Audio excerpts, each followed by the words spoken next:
نبی پاک علیہ السلام فرماتے میں علم کا شہر ہوں اور علی اس کا دروازہ ہے۔ بڑے بڑے صحابہ فرمایا کرتے کہ نبی پاک علیہ السلام کے علاوہ دنیا میں اور کوئی ایسا ہم نے نہیں دیکھا جو بھرے مجمع میں کہے کہ جو پوچھنا ہے مجھ سے پوچھ لو۔ یعنی اس قدر آپ کا جو ہے نالج تھا، اور پھر آپ کی قضا، آپ کی عدالت، اس کے تو ایسے ایسے واقعات ہیں۔ خود حضرت عمر فاروق رضی اللہ تعالیٰ عنہ جن کی عدالت مشہور ہے، جنہوں نے قاضی کا نظام، عدالتوں کا نظام خود بنایا، مگر وہ جب بڑا فیصلہ کرنا ہوتا تو مولا علی شیر خدا کرم اللہ تعالیٰ وجہ الکریم سے مشورہ فرماتے۔ ایک بڑا خوبصورت واقعہ ہے کہ ایک خاتون تھی، ان کے پاس دو شخص آئے، دونوں دوست تھے۔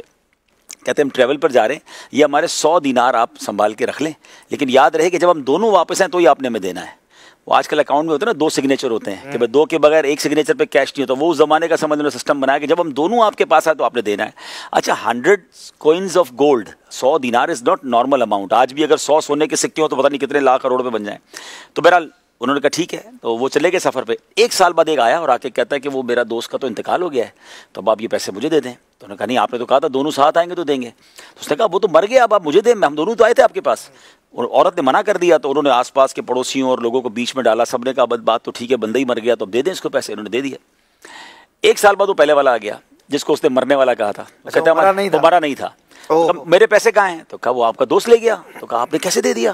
ہماری تو بات ہوئی تھی کہ آپ دونوں کے بغیر نہیں دیں گے، آپ نے تو زیادتی کی میرے ساتھ۔ کہا وہ کہہ رہا تھا آپ مر گئے، بولے میں تو زندہ ہوں آپ کے سامنے۔ اب کیس چلا گیا عدالت میں حضرت عمر فاروق رضی اللہ تعالیٰ عنہ کے پاس۔ تو اب واقعی اگر ہم سوچیں تو اس کا کیا رزلٹ ہوگا؟ کلیم عورت پہ آئے گا، مرد پر آئے گا، پیسے کہاں سے ریکور ہوں گے؟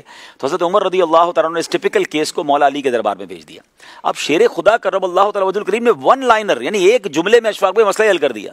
آپ نے کوئی لمبی ڈیبیٹ نہیں کیا، آپ نے کہا یہ بتاؤ تم لوگوں نے طے کیا تھا کہ دونوں آئیں گے تو پیسے ملیں گے؟ کہا حضور یہی تو میں کہہ رہا ہوں، دونوں آنے تھے تو دینے تھے، اس نے پہلے کو کیوں دے دیا اور ہمارے پیسے ضائع ہو گئے؟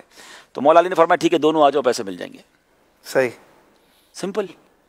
یعنی ایک جملے میں مسئلہ حل کر دیا کہ ٹھیک ہے آپ دونوں آ جائے، پیسے آپ کو عورت دے دے گی۔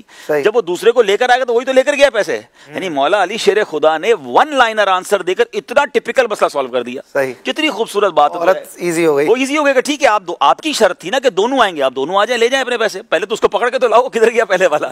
تو کیا شاندار فراست اور فقاہت آپ کی کہ ایسے کئی مسائل ہیں کہ مولا علی شیر خدا ان مسائل کو اتنا شاندار انداز سے حل فرماتے ہیں کہ آج بھی سوچتے ہیں آفٹر 1400-1500 ایئرس کہ کمال کی ذہانت تھی اور یہ عطائے مصطفیٰ صلی اللہ علیہ وسلم۔